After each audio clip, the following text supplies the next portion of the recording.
Walter Johnson stood in the courtroom, mop still in hand, as silence fell. "I will defend him," he announced, his weathered black hands trembling. Marcus Reed, the abandoned billionaire, looked up in disbelief as the courthouse janitor walked forward. Neither man knew this moment would uncover America's darkest conspiracy. Before we dive into this incredible story of justice and courage, let me know where you're watching from in the comments. If you believe everyone deserves a fair chance at justice, regardless of their background, hit that like button and subscribe to hear more stories about everyday heroes standing up against discrimination. Now let's see what happens when a forgotten legal genius decides to fight the system that once destroyed him. The tension in courtroom 302 of the Federal District Court in Manhattan was palpable as Marcus Reed sat alone at the defense table. Just 42 years old, with piercing blue eyes that had graced countless magazine covers, the tech billionaire founder of Quantum Core Technologies now faced serious fraud charges that threatened to destroy his $16 billion empire. The nightmare had begun 2 months earlier when accusations surfaced, claiming he had stolen the core technology behind his revolutionary quantum computing breakthrough. But today, something unprecedented had happened. In the middle of what the media called the trial of the decade, his entire legal team, 6 attorneys from Preston Holloway and Schmidt billing $6,000 per hour, had simply not shown up. No explanation, no phone call, nothing. "Your Honor," the prosecuting attorney, Catherine Williams, said with poorly concealed satisfaction, "it appears the defense has abandoned their client. We move for a default judgment." Judge Harriet Coleman, a stern woman with 30 years on the bench, peered down at Marcus over her reading glasses. "Mr. Reed, where is your legal representation?" Marcus stood, his normally confident posture diminished. "I don't know, Your Honor. They were here yesterday. I've been calling their office all morning but haven't received any response." The judge frowned. "This is highly irregular. However, without counsel, I have no choice but to—" "I will defend him." The voice came from the back of the courtroom, deep and resonant, despite its age. Every head turned to see Walter Gibson, the 65-year-old black courthouse janitor, still holding his mop, standing tall, despite decades of being overlooked. Walter made his way down the center aisle, ignoring the murmurs and snickers. His work uniform, navy blue pants and a light blue button-up shirt with "maintenance" embroidered on the pocket, stood in stark contrast to the expensive suits surrounding him. "Your Honor," he said, reaching the barrier separating spectators from the proceedings, "I would like to represent Mr. Reed." Catherine Williams let out a short, derisive laugh. "Your Honor, this is absurd. The janitor wants to play lawyer." Walter's eyes hardened, but his voice remained steady. "I'm not playing Ms. Williams. I was a member of the New York bar for 15 years before circumstances changed." He reached into his wallet and produced a worn bar card. "My license is still valid. I've kept up with my continuing education requirements all these years just in case." The courtroom erupted in whispers as Judge Coleman examined the card. "Mr. Gibson, while technically your credentials appear to be in order, you haven't practiced law in 30 years? 28 years, Your Honor," Walter corrected respectfully. "And with all due respect, this man deserves representation. The law is clear on that point." Judge Coleman's expression betrayed her skepticism. "Mr. Reed, do you wish to have Mr. Gibson represent you in this matter?" All eyes turned to Marcus, whose fortune had bought him the finest of everything his entire life. Now he was being offered the services of a courthouse janitor. Marcus studied Walter's face, the dignified gray at his temples, the intelligence behind his eyes, and most importantly, the determination in his jaw. "Yes, Your Honor, I accept Mr. Gibson as my attorney." The judge sighed, making little effort to hide her disapproval. "Very well, Mr. Gibson, You have 15 minutes to confer with your client before we proceed. As Walter moved to the defense table, a security guard stepped forward, blocking his path. Sir, only attorneys are allowed beyond this point, he said despite having just heard the judge's ruling. Walter displayed his bar card again. I am an attorney. The guard looked to the judge, who nodded reluctantly, and he stepped aside with visible reluctance. As Walter sat beside Marcus, he leaned in close. Something isn't right about any of this, he whispered. Your lawyers didn't just abandon you. This feels orchestrated. Marcus looked surprised. What makes you say that? In 20 years of cleaning these courtrooms, I've seen how cases like yours unfold. This one has felt wrong from the beginning. When court reconvened, Catherine Williams approached the bench. Your Honor, while we respect Mr. Reed's right to counsel, we have concerns about Mr. Gibson's qualifications to handle such a complex case. Walter stood immediately. Your Honor, my qualifications are not at issue here. The law doesn't require an attorney to have a certain number of billable hours or prestigious clients to provide adequate representation. Judge Coleman's mouth tightened. Mr. Gibson, you'll find that in my courtroom attorneys comport themselves with proper decorum, the kind one learns at accredited law schools and reputable firms. The racial coding in her comment was subtle but unmistakable. When court adjourned for the day, the prosecution team gathered their expensive leather briefcases, several attorneys openly smirking at Walter's outdated suit, hastily retrieved from his locker, with its wide lapels and slightly frayed cuffs. Marcus noticed their expressions and for the first time felt a flicker of shame at the casual elitism he had participated in his entire life. Thank you, he said quietly to Walter as they left the courtroom. But why would you help me? You don't even know me. Walter's response was simple. Because everyone deserves a fair defense, Mr. Reed, even billionaires. The following morning, Walter arrived at the imposing gates of Marcus Reed's Westchester estate, a 20-acre property with a 14,000-square-foot main house. I'm here to see Mr. Reed, Walter informed the security guard at the gate. The guard looked at Walter's 15-year-old Toyota Corolla with undisguised suspicion. And you are Walter Gibson, his attorney. The guard snorted. Yeah, right. Mr. Reed's attorneys drive Mercedes, not whatever this is. Walter maintained his composure. Call Mr. Reed, please.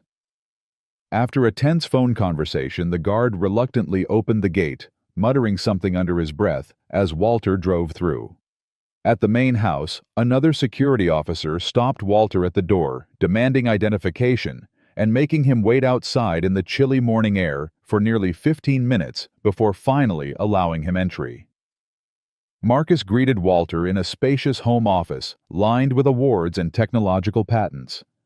Sorry about security, he said, though his tone suggested this was a normal occurrence hardly worth mentioning. Coffee? Walter declined. We need to get to work. I've only got today before I need to be back at the courthouse for my shift. Marcus raised an eyebrow. You're still working as a janitor while defending me. I can't afford not to, Walter replied simply. Now I need to see every document related to your case. As they reviewed the case files, Marcus initially displayed subtle condescension, explaining basic legal concepts to Walter as if he might have forgotten them.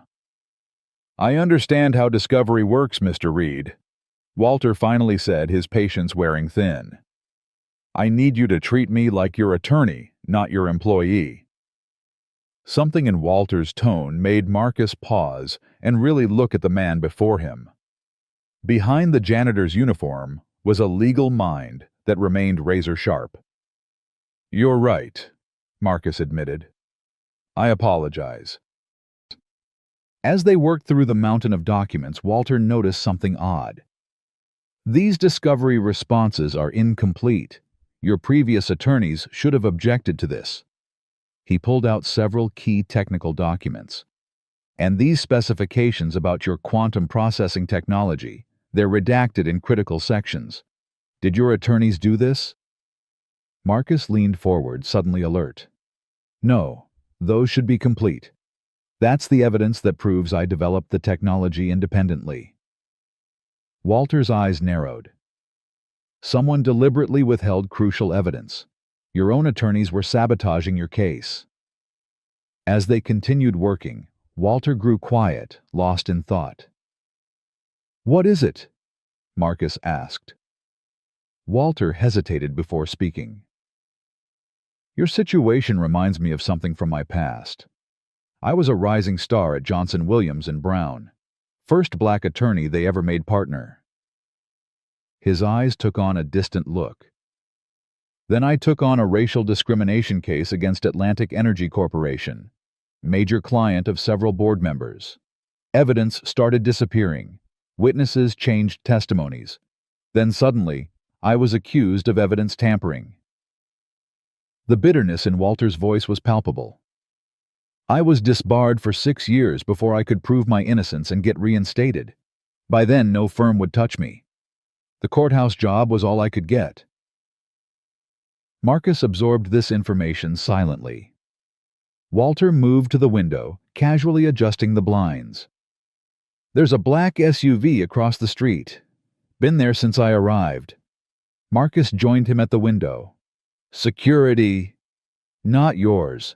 They're watching this house. Walter turned to face Marcus. Tell me about your technology, the real story. Marcus hesitated, then walked to a wall safe hidden behind a painting. He extracted a thin file. Quantum core isn't just another computing advance. It's an entirely new paradigm. He spread out technical diagrams. We've created stable quantum processors that operate at room temperature. Do you understand what that means? Walter shook his head. It means unlimited computing power with minimal energy consumption. It makes current technology obsolete overnight, and it threatens multiple trillion-dollar industries. Traditional computing energy, telecommunications, military defense systems. Walter whistled softly. That would certainly give powerful people motive to see you fail. As they continued working, Marcus's personal assistant, Victoria Hayes, entered without knocking. Tall, efficient, and impeccably dressed, she barely acknowledged Walter's presence. Marcus, the board is requesting an emergency meeting about the trial. Her eyes flicked dismissively over Walter. They're concerned about your unusual choice of representation. Tell them I'm busy preparing my defense, Marcus replied. Victoria lingered. Are you sure this is wise?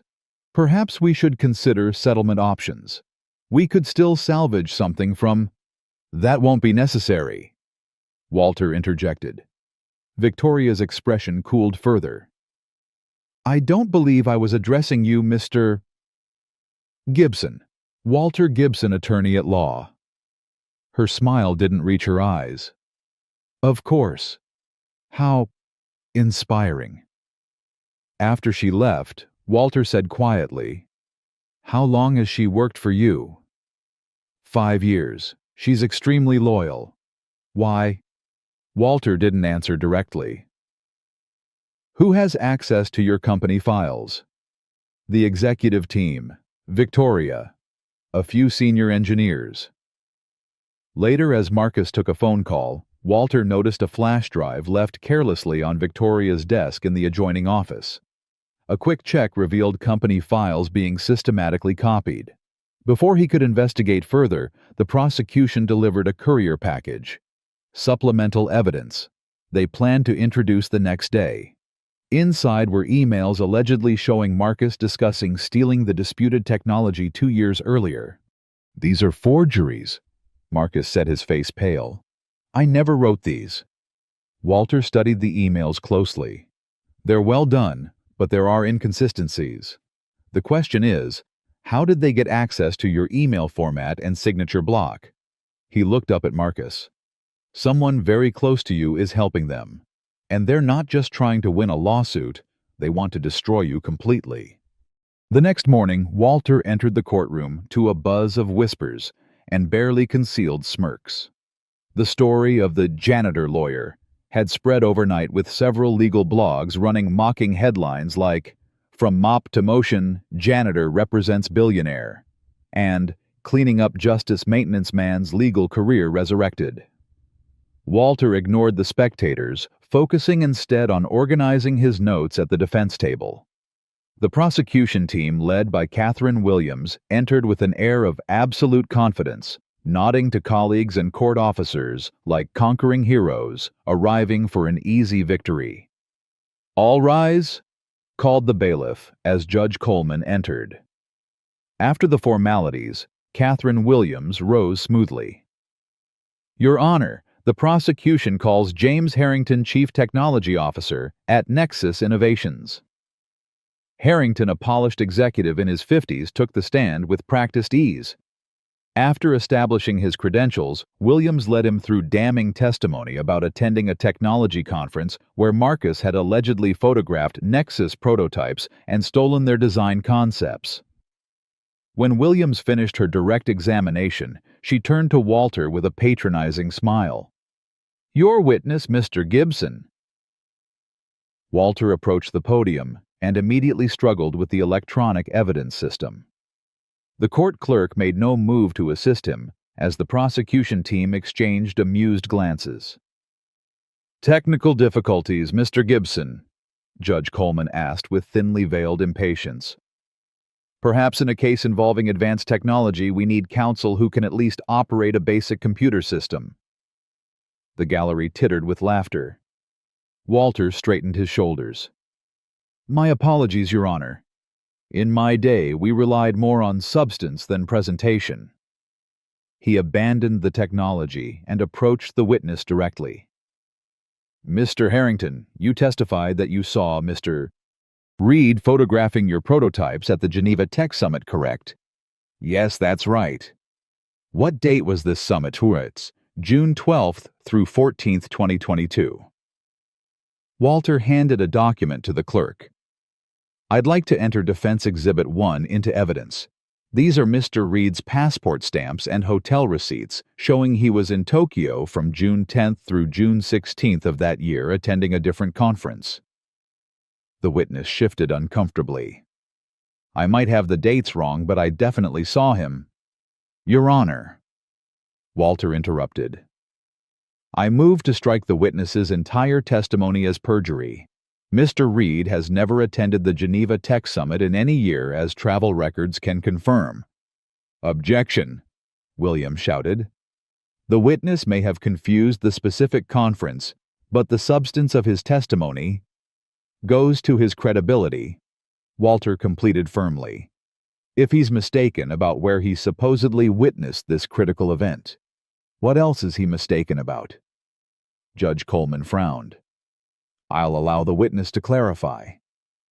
Harrington grew flustered under Walter's continued questioning, eventually admitting he had never personally seen Marcus photograph anything, but had heard from reliable sources that it had happened.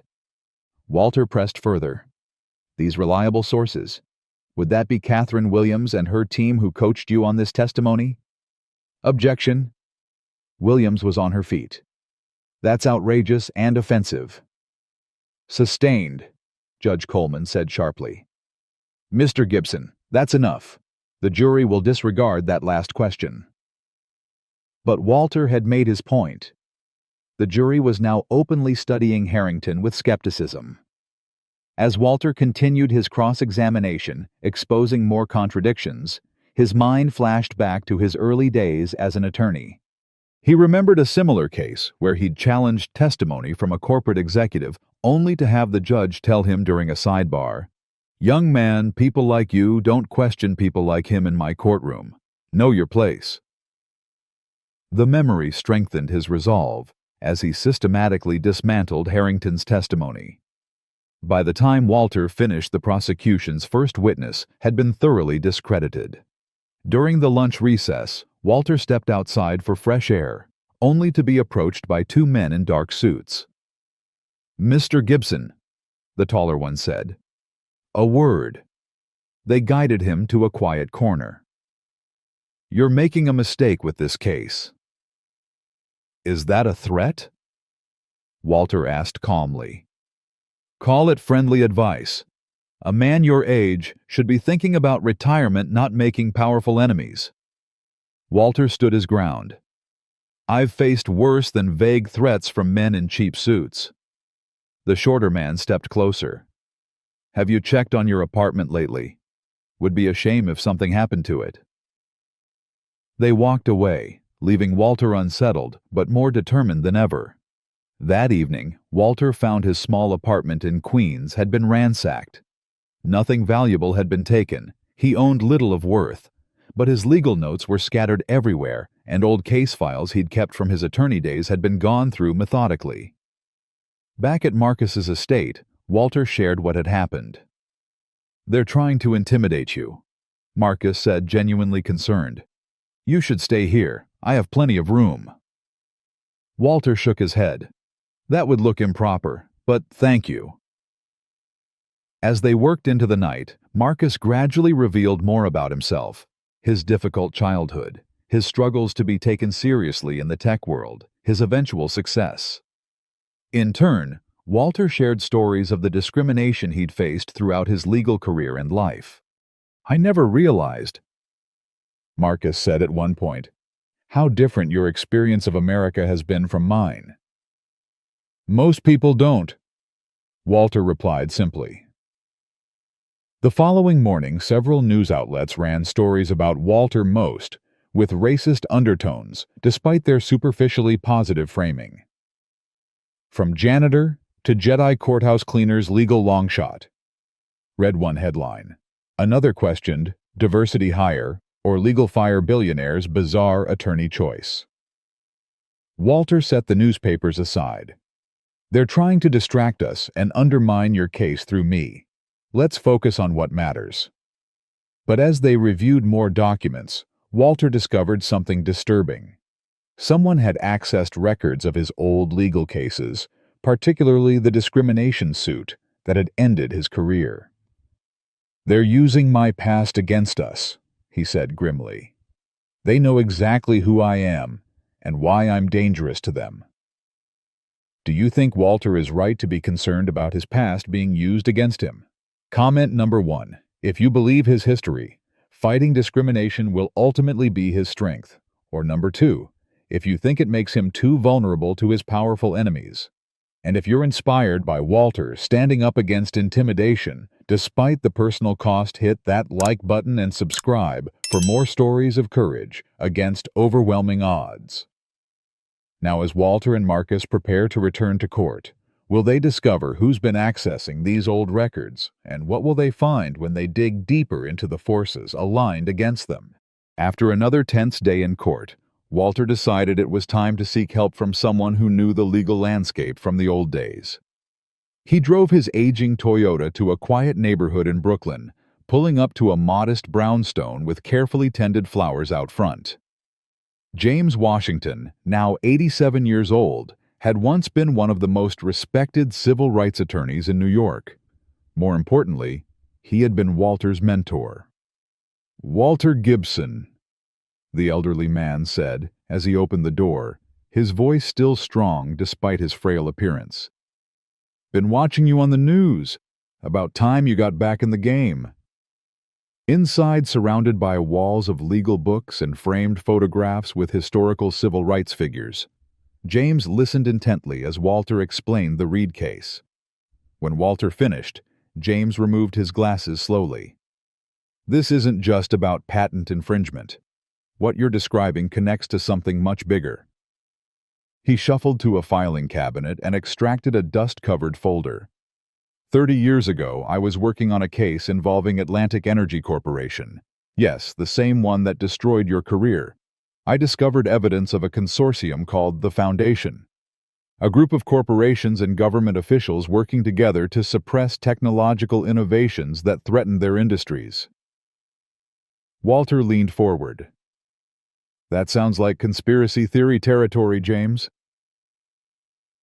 "I thought so too, until 3 of my witnesses died in accidents. My office was firebombed, and a judge with no connection to the case called me personally to warn me off. He passed the folder to Walter. I was too old to fight then, but the names in that file, many are connected to the companies now coming after your client. Walter opened the folder, recognizing several names that appeared in Marcus's case documents. Why would they reveal themselves over Reed's technology? Because what you described, quantum computing at room temperature, it's the Holy Grail. It would revolutionize everything from energy to transportation to military applications. The people who control current technologies stand to lose trillions. The next morning, Walter reached out to another figure from his past. Amara Lewis had been a young paralegal at his firm before the scandal. Now she ran her own digital forensics company. They met at a small coffee shop far from the courthouse.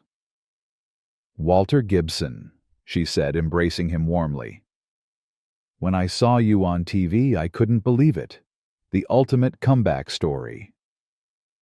Despite being in her 50s now, Amara's sharp intelligence remained unchanged. "This isn't about redemption, Amara. It's about justice." Walter slid a flash drive across the table. "These are the technical specifications for Reed's quantum processor. I need to understand why they're so revolutionary that people would risk everything to steal them." Amara's eyes widened as she reviewed the files on her laptop. "This is incredible. Reed has solved the decoherence problem, keeping quantum bits stable at normal temperatures. Do you understand what this means?" "Not entirely," Walter admitted. "It means unlimited computing power with minimal energy consumption. Military encryption rendered obsolete. AI capabilities beyond anything we've imagined. And most importantly, the entire energy sector transformed overnight. No more dependence on oil, gas, or even current green technologies." She looked up at Walter. "If this works as described, it's worth not billions but trillions. And it would make a lot of very powerful technologies, and the people who control them, obsolete." As Walter's involvement in the case gained publicity, the racial harassment intensified. Walking to the courthouse, he encountered spray-painted slurs on the sidewalk outside. Court officers randomly selected him for additional security screening every morning. Anonymous callers left threatening messages laced with racial epithets at his apartment building. Yet Walter remained focused on the case, refusing to be baited into a reaction that could be used against him and Marcus. The trial was entering its third week when Marcus's brother Thomas unexpectedly appeared at the courthouse. Tall, polished, and looking remarkably like Marcus, except for his colder eyes. "Walter Gibson," he said, extending his hand after approaching Walter in the hallway. "My brother speaks highly of you.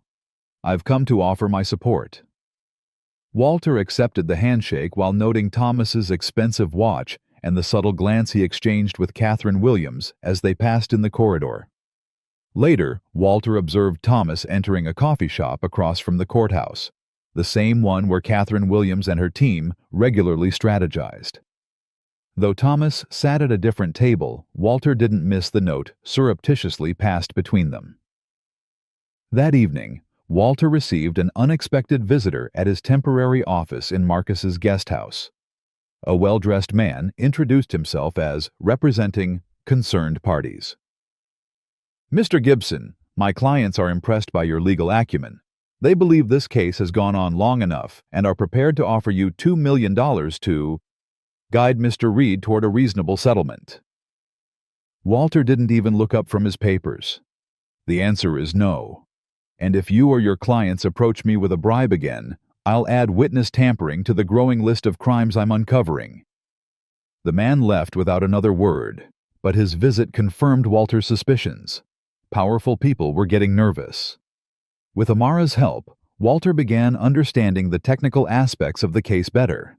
She traced the electronic trail of Marcus's former legal team and discovered large unexplained deposits in offshore accounts belonging to the lead attorney, followed by evidence of blackmail involving manufactured misconduct allegations. They didn't abandon you voluntarily, Walter told Marcus. They were forced out and then silenced. As Walter's profile rose with each day in court, it caught the attention of someone unexpected: his daughter Maya, now 32 years old. Their relationship had been strained for years, partly due to Walter's single-minded focus on clearing his name after his disbarment. She called him out of the blue. "Dad, I saw you on the news. Are you really defending Marcus Reed?" The sound of her voice after so long brought Walter to a standstill. "Maya, yes, I am." "Why, after everything the system did to you?" Walter chose his words carefully. "Because it's the right thing to do, and because this case is connected to what happened to me all those years ago." A long pause followed. "Be careful, Dad, please." Before Walter could respond further, she had hung up. The prosecution's case took an unexpected turn when they announced a surprise witness: Dr. Leonard Chen, a former Quantum Core employee who claimed Marcus had stolen the technology from him. As Chen took the stand, Walter studied him carefully, noting his nervous mannerisms and the way he avoided looking directly at Marcus. "Dr. Chen," Catherine Williams began, "please tell the court about your role in developing the quantum processing technology that Mr. Reed has claimed as his own invention." Chen launched into a technically dense explanation that seemed designed to confuse the jury while establishing his credentials.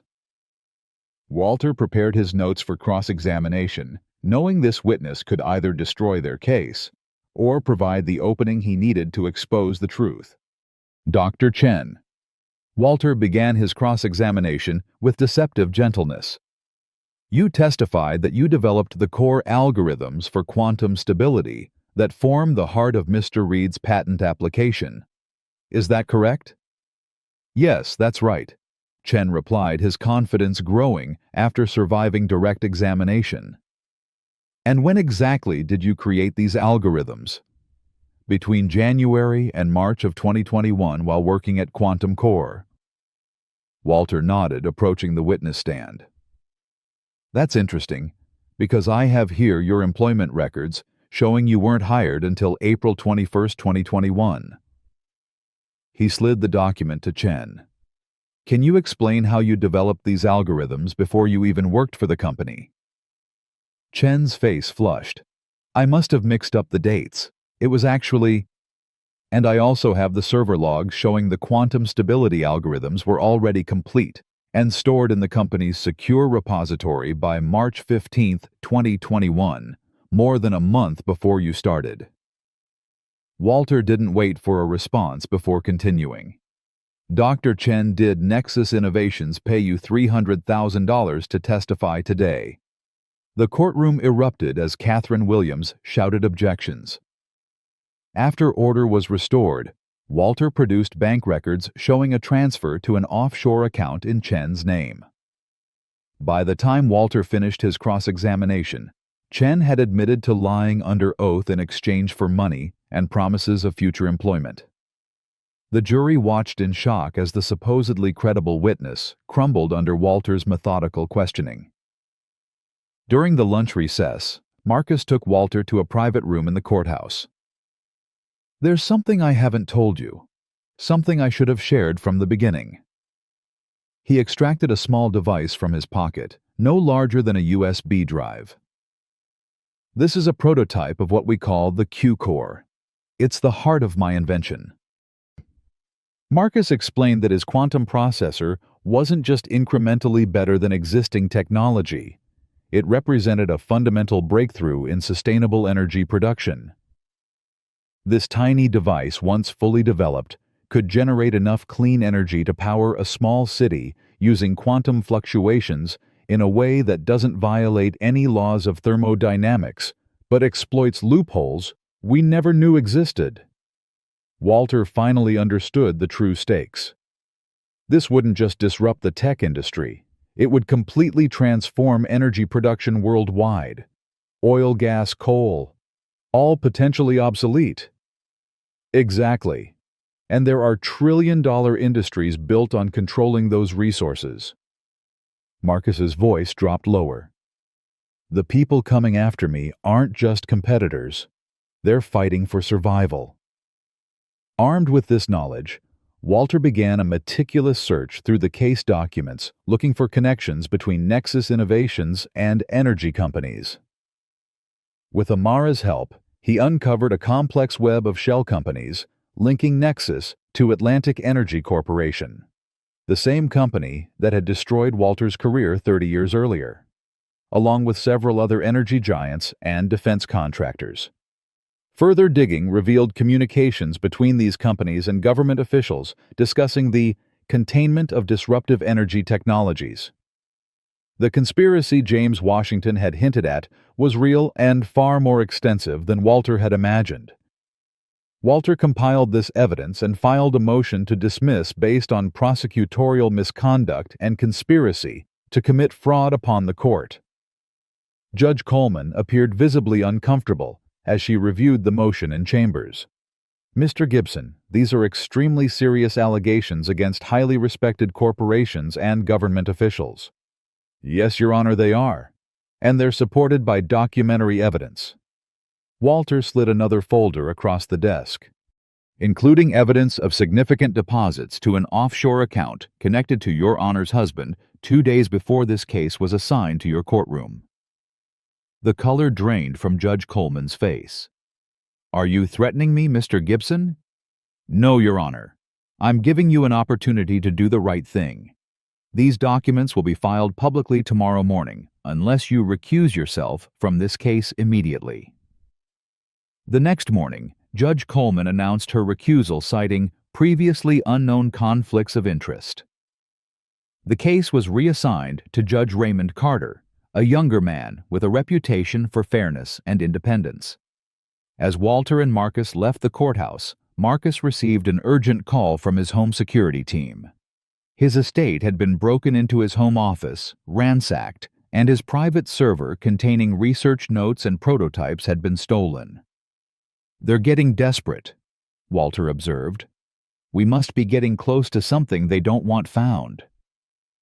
That evening, Walter met secretly with Victoria Hayes, not at Marcus's home, but at a public park where they couldn't be easily overheard. I know you've been copying files, Walter said without preamble. The question is why? Victoria's composure cracked slightly. You don't understand what you're involved in. Then explain it to me. She glanced around nervously before speaking.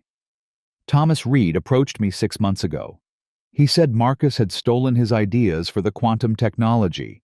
He convinced me to help him gather evidence. And did you find any evidence supporting that claim? Victoria looked down. No. The more I looked, the more clear it became that Marcus developed everything himself. So why continue helping Thomas? Victoria's voice trembled slightly. Because by then, he had evidence of financial irregularities in my past that would have sent me to prison. He blackmailed me. But it wasn't just about the files. He wanted me to plant false evidence. Walter studied her carefully. Why tell me this now? Because yesterday Thomas met with some men I didn't recognize. I overheard them discussing permanent solutions if the legal approach failed. I think they're planning something dangerous. With Victoria's help, Walter discovered the full extent of Thomas's betrayal.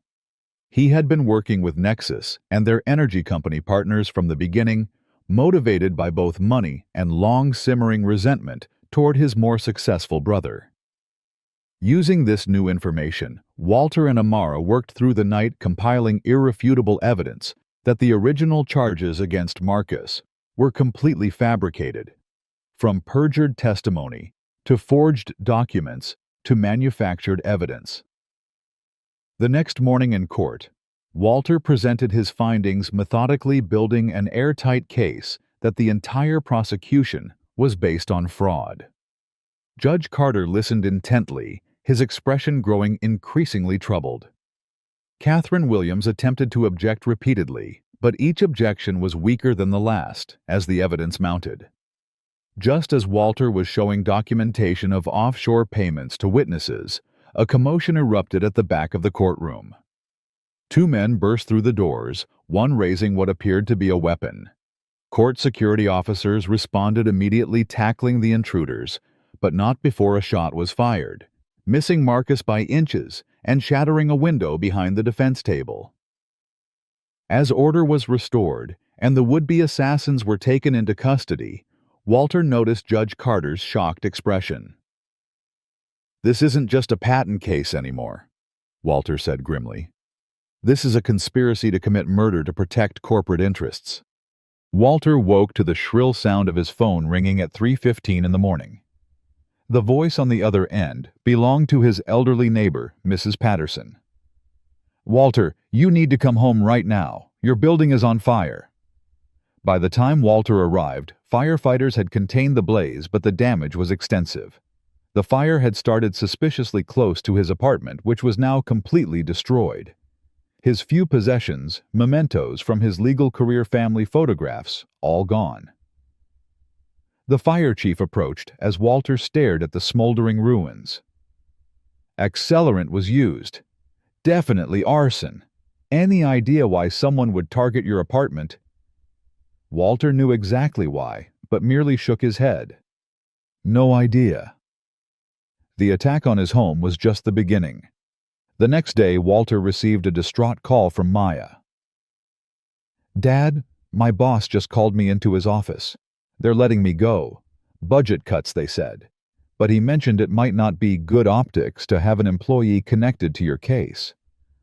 Maya worked at a marketing firm with ties to several energy companies. "It's not a coincidence, is it?" she asked, her voice a mixture of anger and fear. "No," Walter admitted. "I'm so sorry, Maya." He heard her take a deep breath on the other end of the line. "Well, if they're coming after me too, I might as well help you. What can I do?" Walter felt a complex mix of pride and guilt. Proud of his daughter's courage, guilty that his fight had become hers. The attacks continued to spread. Amara called Walter in a panic after her office was broken into and her computer systems hacked. "They nearly wiped everything," she explained. "But I had backups on an air-gapped system. We didn't lose the evidence, but it was close." Walter was running out of safe places to stay, so he reluctantly accepted Marcus's offer of protection and moved into the guest house on his estate. This new proximity led to some initially awkward cultural misunderstandings. During their first dinner together, Marcus casually mentioned that Walter was so articulate and different from what people might expect, clearly intending it as a compliment.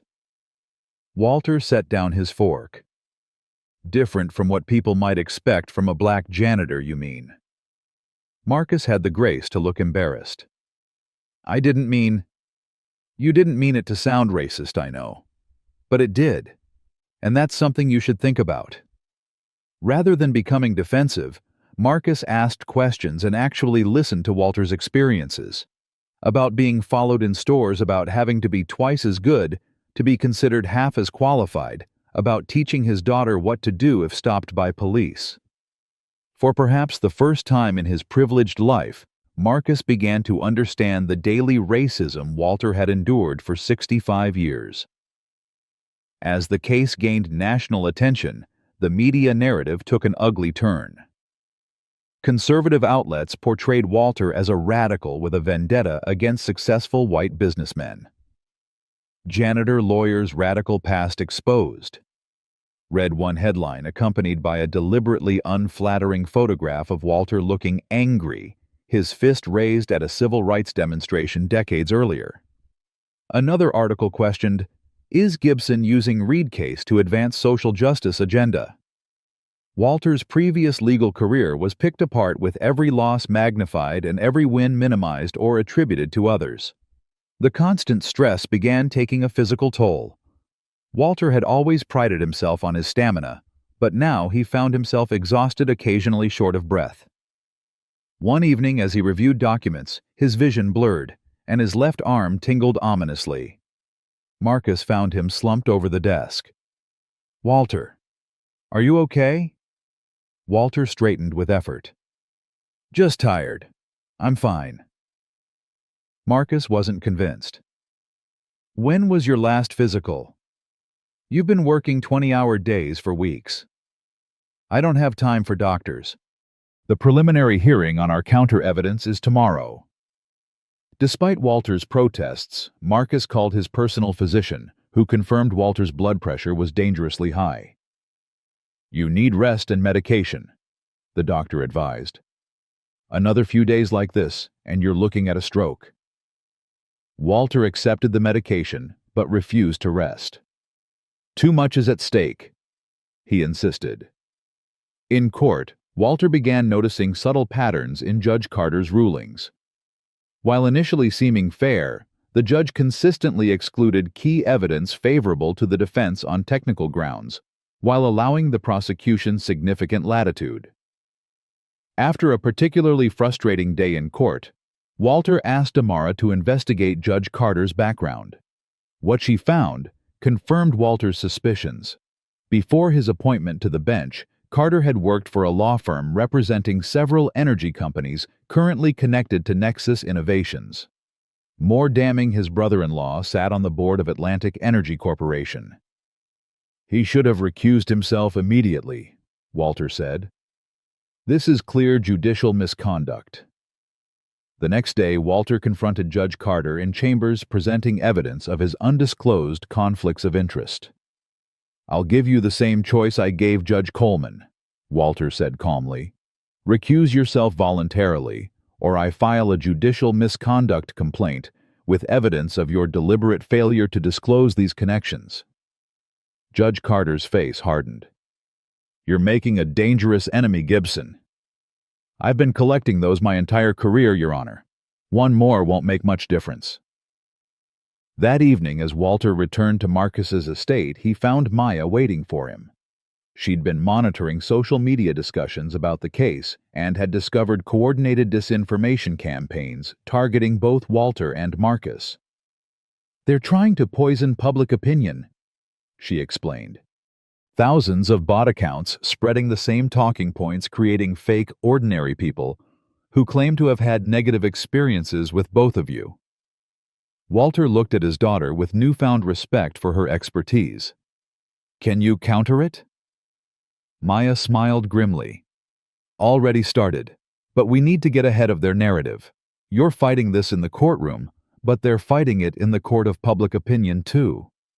Have you ever stood up for what's right when it cost you personally? Comment number 1, if you'd risk everything for justice like Walter. Or number 2, if you think the personal cost is too high. And if this story of perseverance against powerful enemies inspires you, hit that like button and subscribe for more tales of extraordinary courage. As Walter faces mounting personal attacks while his health deteriorates, will he find the strength to continue? And with judges being compromised and evidence being destroyed, can justice ever truly prevail against such powerful opposition? It's all connected, Walter said, spreading documents across the table where Amara, Maya, and Marcus had gathered. After Judge Carter's recusal, the case had been temporarily suspended pending reassignment. This gave them precious time to assemble the complete picture. Maya had created a digital visualization mapping the relationships between key players. Nexus Innovations is just the public face, Amara explained, pointing to her laptop screen.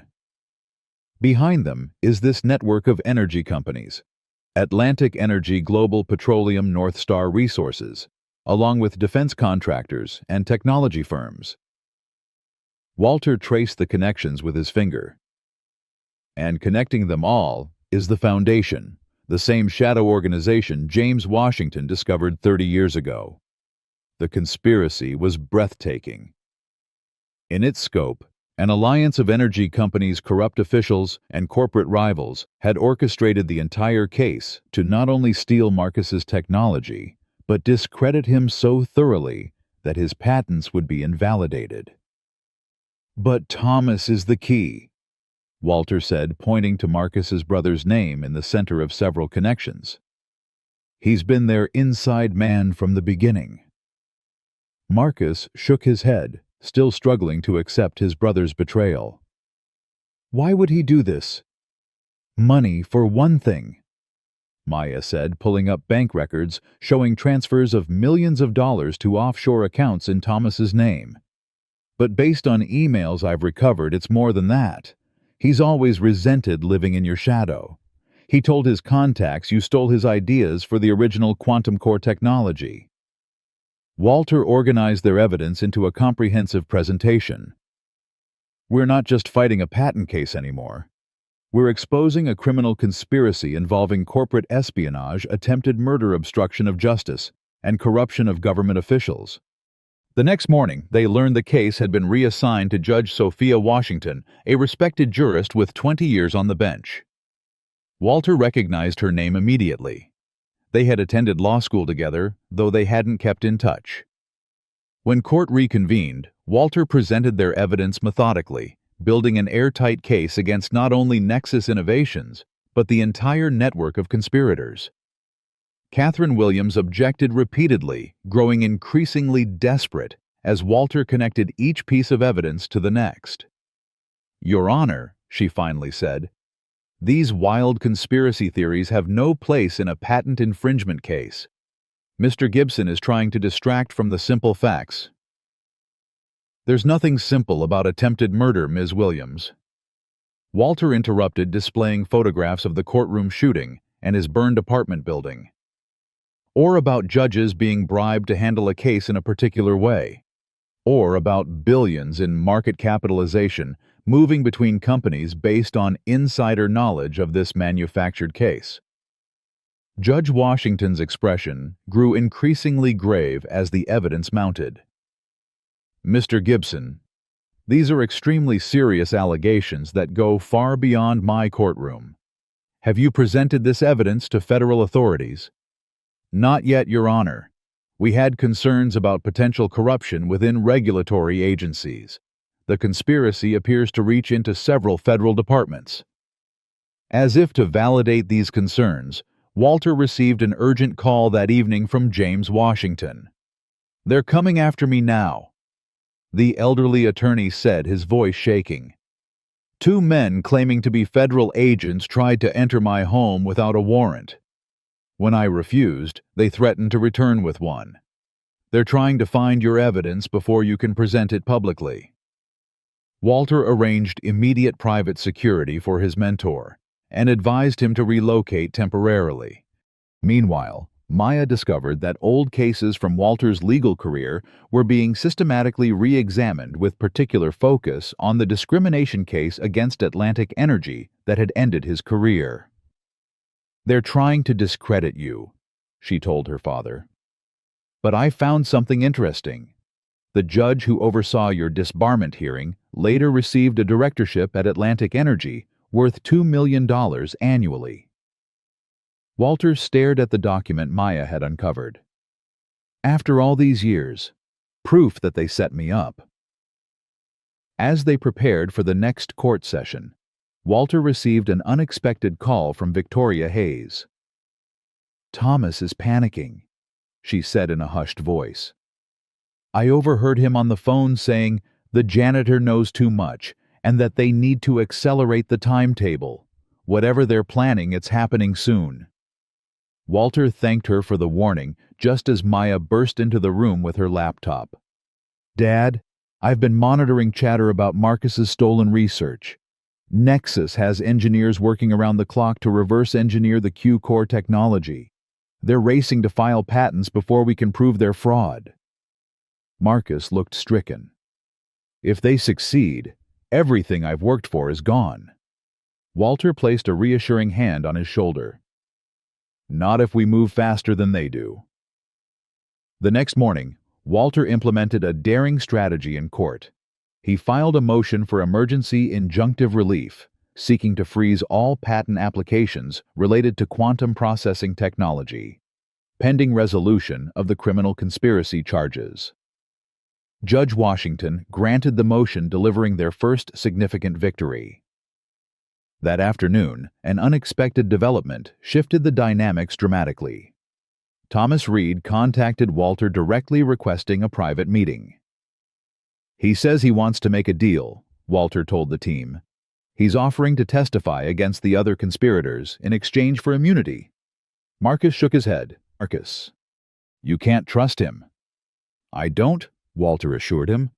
"But we can use this. He's turning on his co-conspirators because he sees them turning on him. Classic prisoner's dilemma." The meeting took place in a neutral location under the watchful eyes of private security hired by Marcus. Thomas appeared nervous, constantly checking his phone. "They're going to make me the scapegoat," he said without preamble. "I have evidence implicating everyone. The CEOs of Atlantic Energy and Global Petroleum, 2 assistant attorneys general, even Catherine Williams. They promised me protection, but now they're cutting me loose." Walter listened impassively. "Why should we help you after what you've done?" Thomas's laugh was bitter. "Because I can give you everything. Names, dates, recordings of meetings. I was smart enough to keep insurance." He slid a flash drive across the table. "This has it all, including their plans to have Marcus killed if the legal approach failed." As Thomas provided his statement, Walter reflected on the irony. The brother who had betrayed Marcus out of jealousy was now their key to exposing the entire conspiracy. The evidence Thomas provided was damning, including video recordings of meetings where energy company CEOs explicitly discussed suppressing Marcus's technology to protect their market positions. The next day in court, the energy companies made a desperate move. They hired William Chambers, a legendary attorney known for salvaging seemingly impossible cases, to take over from Catherine Williams. Chambers, tall and imposing with a shock of white hair, entered the courtroom like a general taking command of a battlefield. His first move was requesting a gag order to prevent public discussion of the unproven conspiracy allegations. Judge Washington denied the request. "The evidence presented thus far warrants full transparency, Mr. Chambers." Chambers then launched a blistering attack on Walter's credibility, subtly employing racial tactics designed to undermine him before the jury. "Mr. Gibson, with all due respect to his unusual career path, lacks the expertise to properly evaluate complex technological evidence.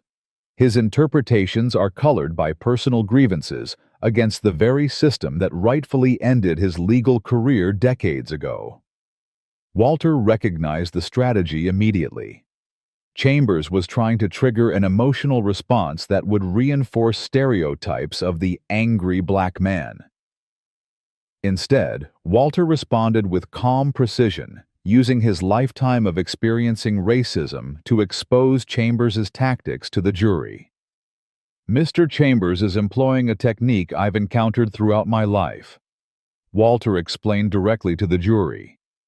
"He's suggesting that my perspective as a black man who has experienced injustice somehow makes me less credible rather than more informed about how powerful interests can abuse the legal system." The jury members nodded in understanding, several making notes. Chambers realized his approach had backfired. Before he could pivot to a new strategy, Maya burst into the courtroom and hurried to Walter's side. "We found it," she whispered urgently. "Video evidence of the entire conspiracy." The video Maya had discovered was devastating. Footage from a private meeting where representatives from energy companies, Nexus Innovations, and government officials explicitly discussed using the legal system to destroy Marcus Reed and steal his technology. As Walter prepared to present this final piece of evidence, the courtroom doors burst open. Armed men in tactical gear stormed in, shouting for everyone to get down. In the ensuing chaos, someone tried to grab the evidence from Walter's hands. The desperate attempt to stop the proceedings had begun.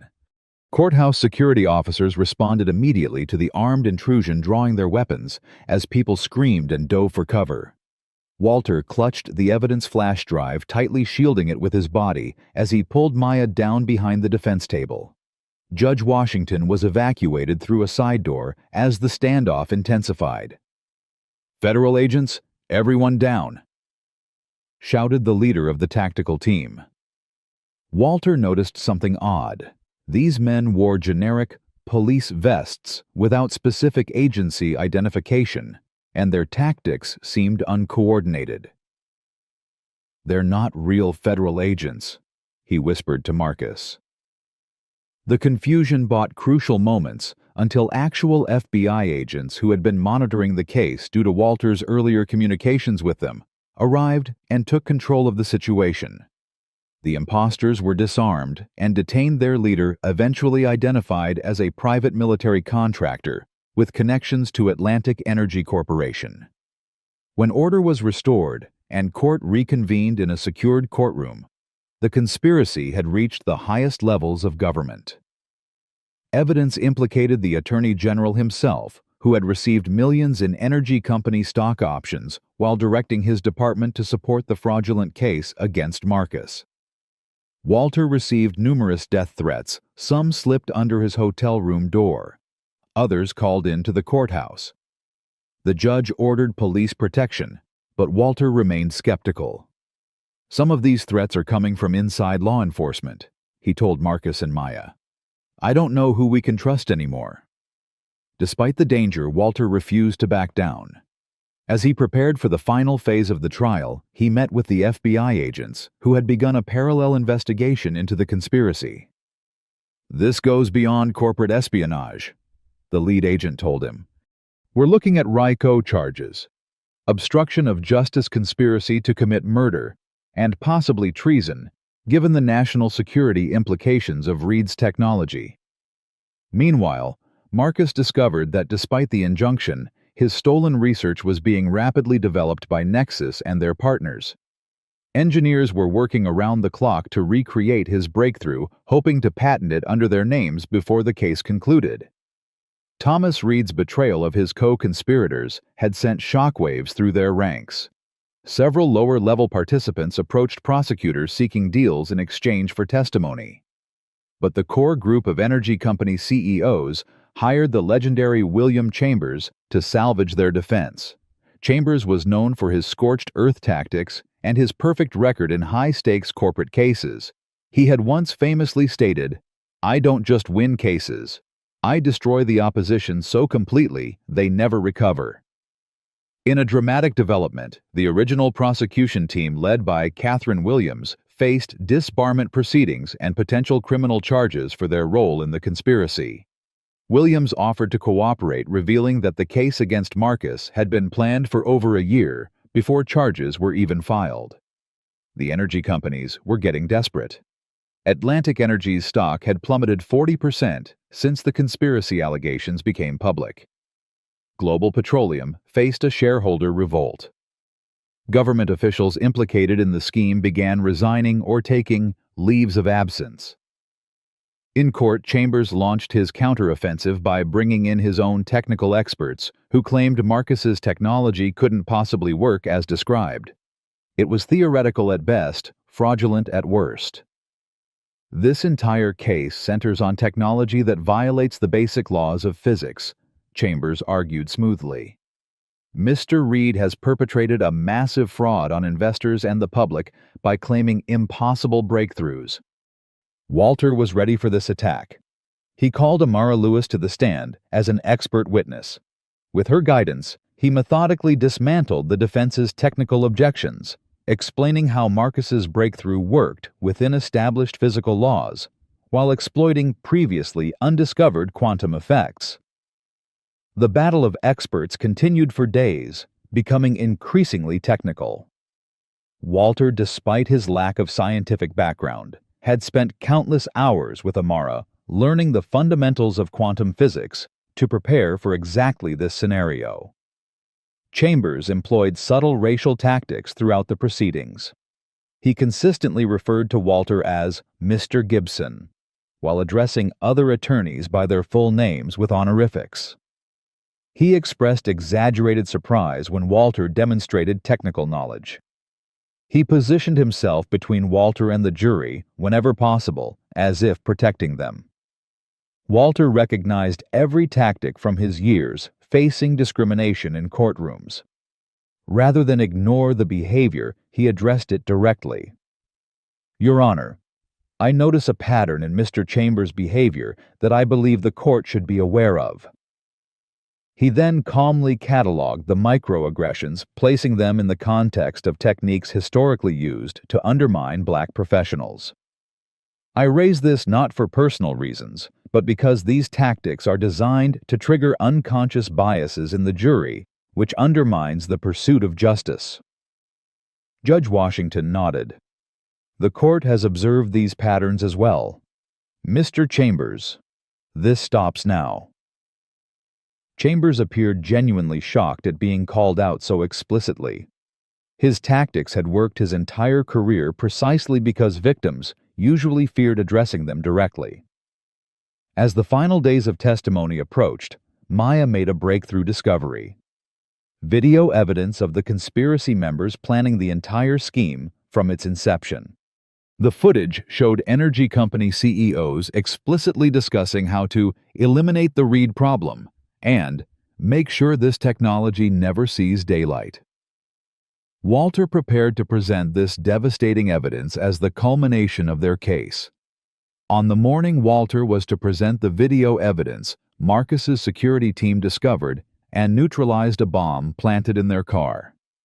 The FBI increased security around the courthouse, conducting thorough sweeps before each session. When court convened, the gallery was packed with journalists, the hallways filled with camera crews. Walter rose to present their final evidence. "Your Honor, what we are about to show conclusively proves the conspiracy we have alleged throughout these proceedings." As Walter connected the evidence laptop to the courtroom display system, the doors burst open. Armed men in tactical gear, this time actual federal agents, entered the courtroom.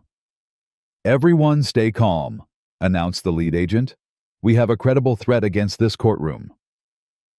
Before Walter could react, shots were fired from somewhere in the gallery. People screamed and dove for cover as security returned fire. In the chaos, Walter saw a man lunging toward Marcus with what appeared to be a knife. Without hesitation, Walter threw himself into the attacker's path. The courtroom attack ended as quickly as it began. Federal agents neutralized the shooter while Walter grappled with Marcus's would-be attacker, sustaining a slash across his forearm before courthouse security officers subdued the man. As order was restored, it became clear the desperate attack had been a last-ditch effort by the conspirators to prevent the final evidence from being presented. When proceedings resumed in a heavily secured courtroom the following day, Walter stood before the jury with his arm bandaged, his voice steady despite the chaos of the previous day. "Ladies and gentlemen of the jury," he began, "what we've witnessed goes far beyond a patent dispute. The violence, the corruption, the lengths to which powerful people have gone to suppress Mr. Reed's innovation. All of it points to a fundamental truth. This case is about power and who gets to decide the future." For the next 2 hours, Walter presented the complete conspiracy evidence chronologically, weaving together corporate documents, witness testimony, financial transfers, and finally the damning video recordings showing the energy company executives explicitly plotting to destroy Marcus and steal his technology. As Walter concluded, the courtroom fell silent. Even William Chambers made no objections, seemingly resigned to the overwhelming evidence. "Your Honor," Walter said, turning to Judge Washington, "the defense moves for immediate dismissal of all charges against Marcus Reed, and we request that the Department of Justice open criminal investigations into all parties implicated in this conspiracy." Judge Washington nodded. "Given the extraordinary evidence presented, this court dismisses all charges against Mr. Reed with prejudice. I am referring this matter to the Department of Justice for criminal prosecution of all involved parties." She paused, looking directly at Walter. "Mr. Gibson, this court commends your extraordinary persistence in the face of overwhelming opposition and personal danger. You exemplify the highest ideals of our profession." 3 weeks later, the aftermath of what the media called the energy conspiracy case continued to reverberate throughout the country. The Attorney General resigned in disgrace. Indictments were issued against 27 executives from various energy companies and government officials. Nexus Innovations filed for bankruptcy as its stock collapsed. Atlantic Energy Corporation faced a class action lawsuit from shareholders. Marcus Reed was fully exonerated, his patents secured. But perhaps most significantly for Walter, the Judicial Review Board examined his disbarment case from 30 years ago and formally acknowledged it had been tainted by racial discrimination and corporate influence. The official record was amended to reflect that Walter had been wrongfully forced from the profession he loved. As Walter cleaned out his small office at the courthouse, turning in his maintenance uniform for the last time, colleagues who had barely acknowledged him for years now stopped to shake his hand or pat his back. The head of courthouse maintenance, who had been a fair but distant boss, stood awkwardly at Walter's locker. "We're going to miss you around here, Walter. You always did good work." Walter smiled. "Thank you, Bill. That means a lot." Later that day, Walter met Marcus at his estate. The billionaire had invited him to discuss future opportunities. In the same office where they had first begun working together, Marcus now proposed something unexpected. "I want you to be Quantum Core's chief legal officer. Salary $5 million annually plus stock options. We're going to need the best legal mind available to navigate the patents and regulatory challenges ahead." Walter was momentarily speechless. After a lifetime of financial struggle, the offer was beyond generous. Finally, he shook his head. "I appreciate the offer, Marcus, more than you know, but I have other plans." "Name your price then. Whatever it takes." Walter smiled. "It's not about money. These past months have reminded me why I became a lawyer in the first place, to fight for justice, especially for those who can't fight for themselves." He handed Marcus a business card freshly printed, Gibson Law, specializing in discrimination and civil rights cases. "I'm reopening my practice. There are too many people out there facing the same discrimination I faced without the resources to fight back." Marcus nodded slowly, understanding. "Then let me help another way. I'd like to establish a foundation, the Walter Gibson Legal Justice Fund, to support your work and similar cases nationwide.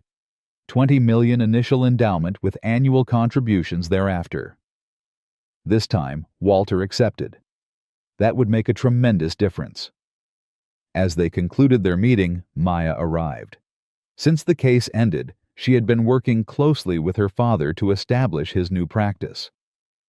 "The office space on Fifth Avenue is perfect," she told him excitedly. "And we already have 3 potential clients calling for consultations." Walter looked at his daughter with pride. Their relationship, once strained, had been fully rebuilt through their shared battle for justice. "Partners?" he asked, extending his hand. Maya's smile was answer enough. The following Monday, Walter arrived at the courthouse again, not as a janitor, but as an attorney representing a young black woman in a workplace discrimination case. As he passed through security, the same guards who had once barely acknowledged him now greeted him respectfully. Yet Walter made a point to stop and chat with the new maintenance staff, treating them with the dignity often denied to those in service positions. Though he had been vindicated and his professional status restored, Walter still worked part-time at the courthouse as a janitor. When Marcus questioned this decision, Walter explained simply, "It keeps me humble, and it reminds me that justice doesn't care about uniforms or titles. It cares about truth." The Walter Gibson Legal Justice Fund quickly grew beyond its initial scope, supporting dozens of discrimination cases nationwide and establishing legal clinics in underserved communities. Marcus and Walter, once connected by circumstance, became genuine friends and powerful allies in reforming a system that had failed them both in different ways. Marcus often remarked that losing his fortune would have been a small price to pay for the perspective he gained through their ordeal. On the 1-year anniversary of the case's conclusion, Walter received a letter from Judge Harriet Coleman, the first judge who had treated him with such dismissive contempt. She wrote to apologize, explaining that the case had forced her to confront her own biases and assumptions. She had since become an advocate for judicial diversity training. As Walter read her letter in his Fifth Avenue office, Maya brought in their newest client, a janitor from a corporate headquarters who had evidence of environmental violations being covered up by executives. Walter welcomed him warmly, remembering all too well what it felt like to be invisible to those in power. Everyone deserves justice, Walter told him, regardless of their job title or the color of their skin. Now, tell me your story, and let's get to work. What would you do if you were in Walter's position? Would you take the high-paying corporate job or start your own practice to help others facing discrimination? Comment below with your thoughts. If this story of perseverance and justice moved you, please hit that like button. Subscribe to hear more incredible true stories of ordinary people doing extraordinary things. And share this video with someone who needs a reminder that one person standing up for what's right can truly change the system. Thank you for watching. I will defend him. Remember that heroes don't always wear suits, and justice sometimes comes from the most unexpected places. Walter Gibson's journey reminds us that justice often requires extraordinary courage in the face of systemic oppression. His story teaches us that our worth isn't determined by titles or uniforms, but by our character and determination. The willingness to stand up against powerful interests, even at great personal cost, is what truly changes broken systems. Walter's decision to maintain his janitor position while rebuilding his legal career demonstrates profound humility and perspective qualities that made him not just a good lawyer, but a great one. Marcus's transformation shows how privilege can blind us to others' struggles until we experience injustice firsthand. The conspiracy Walter uncovered represents how entrenched powers will go to extreme lengths to maintain control, especially when faced with innovations that threaten their dominance. Most importantly, Walter's victory wasn't just personal vindication, but created a ripple effect that helped others facing similar discrimination, proving that one person's courageous stand can inspire systemic change. What moment in Walter's journey resonated with you most deeply? Was it his initial courage to stand up in court? His perseverance through mounting personal attacks? Or his decision to help others after winning his own battle? Comment below and share your thoughts. If Walter's fight against discrimination and powerful interests inspired you, please hit that like button to help more people discover this story of courage and justice.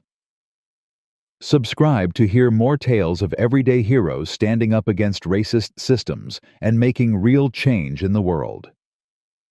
Share this video with someone who needs a reminder that they have the power to fight injustice no matter where they stand in society.